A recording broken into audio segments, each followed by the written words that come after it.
On the 26th of October, Wing Commander Andy Green strapped himself into the cockpit of his Bloodhound SSC land speed record car and fired it down the 9,000 feet runway at Newquay Airport in Cornwall, 1,000 miles per hour. Bloodhound SSC successfully completes first test. Since the tests were successful, the team will decamp to Harkskeen Pan in South Africa's share of the Kalahari Desert next autumn and, this time using a rocket to assist its jet engine. Green will attempt to drive it past 800 miles per hour, breaking his own 20-year land speed record of 763 miles per hour by then, and even before the rocket has been completely reconfigured to allow it to go for the full 1,000 miles per hour in 2019. The project will have been in the public domain for a full decade, dogged not only by the engineering challenges of doing what man has never done before but also the no less daunting task of keeping the funds flowing.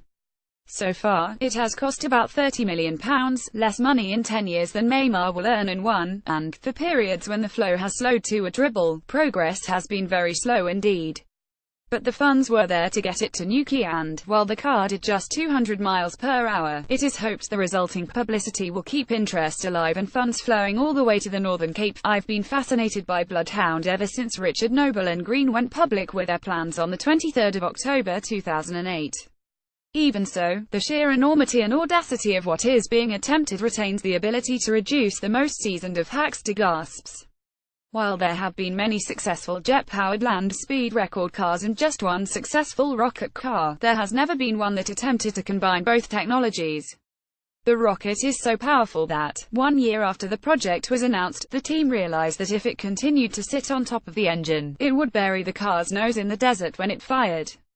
So the entire car was re-engineered to swap them around. Then there is the feat itself. To qualify for a new land speed record, you must raise the bar by at least 1% to 7.63 miles per hour, in this case. Now consider that in the 32 years before Thrust SSC came along in 1997, the record had been raised by just 32 miles per hour. In one season, Thrust SSC added a further 130 miles per hour, punching a hole in the sound barrier on the way, but Bloodhound is designed for 1,050 miles per hour, not far off 300 miles per hour faster than anyone has ever traveled across the surface of the planet. To me, what they are trying to achieve is almost unimaginable. But they have the tools to do it. The jet engine is an early experimental EJ-200 unit developed for use in the Eurofighter Typhoon. Yet, with the aid of the Namo rocket, it produces so much power that it will go fully 200 miles per hour quicker at sea level than the Typhoon, despite the Typhoon having two EJ-200s.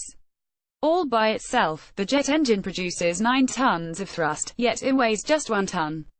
By contrast, the Rolls-Royce Spey engines used 20 years ago on Thrust SSC produced just 8 tons of thrust despite weighing 2 tons each. The Typhoon aircraft has 2 of these engines, Bloodhound just 1.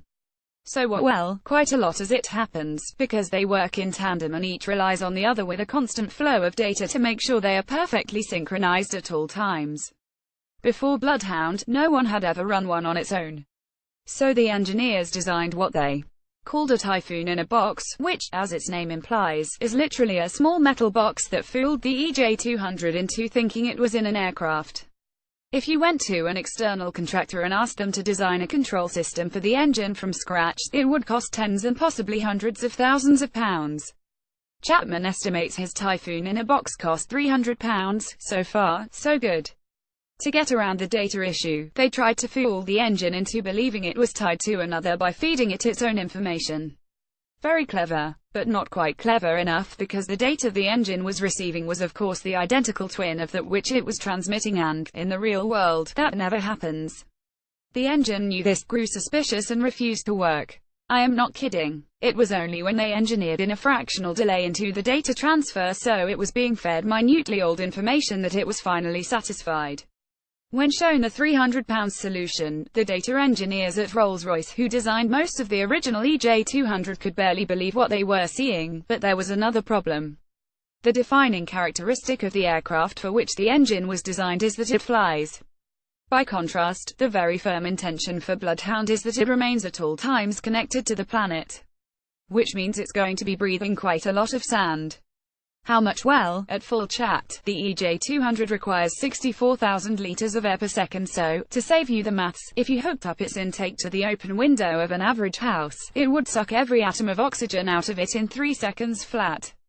So they needed to make sure the engine would be okay not only on a Sandvik diet but also a Harkskeen Sandvik diet. Particularly, they needed to make sure that when it got really hot, it didn't turn to glass and block all the minute cooling holes in the EJ200's inner casing. This is important because, get this, the core temperature of the engine is much higher than the melting point of the metal from which it's made.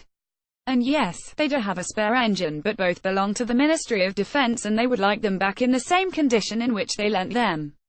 They did the tests and it was fine, and yet there is still so much that Chapman and his team don't know and, indeed, will still not know until the car has been run in South Africa at far greater speeds than will be possible in Cornwall. Our focus is going to be finding out how the shockwave forms around the car and how the wheels interact with the desert, he says. We can do simulations that give us a good idea of what should happen, but to find out what will happen requires us to try it for real. That's why even just to beat the existing record next year, the team intends to be on the desert for 2 or 3 months, conducting test after test and not progressing to the next one until all data has been downloaded, analyzed and understood.